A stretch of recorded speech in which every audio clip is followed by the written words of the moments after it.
We say it wasn't about slavery, that it was about states' rights. Yes, the right of the states to keep and maintain slaves, exactly. But back then they had no shame, so they didn't try and cover it up. They openly said it, but once again, the rich didn't want to go do the work. Are you kidding? No, they're going to get poor people to go fight for them. And the poor folks didn't even own slaves. Now think, how do you get poor people who don't even own the shirt on their back, let alone slaves, to go fight to keep your slaves for you? You've got to convince them that their skin is more important than their economic interest. Because think about it, if I am a farmer who has to charge you $1 a day or $2 a week to work on your farm and harvest that tobacco or pick that cotton, but you can get a black person to do it for free because you own them, who's going to get the job?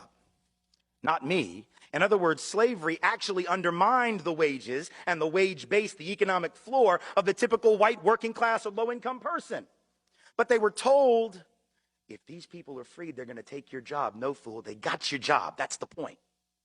And so at some level, again, working class white people being harmed by white privilege, relatively being advantaged, right? Being given a leg up, being given a membership to the club, but in absolute terms being kept economically subordinated by the very thing that gave them a sense of superiority. How's that for irony? Then in the present era, this hasn't stopped. This is not ancient history.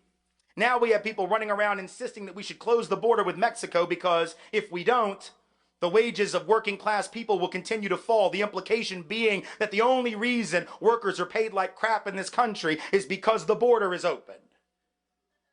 But if you believe that, you would actually have to believe that if that border were closed, that all these owners of capital and industry would just say, oh, well, you figured us out. Here, it's a raise.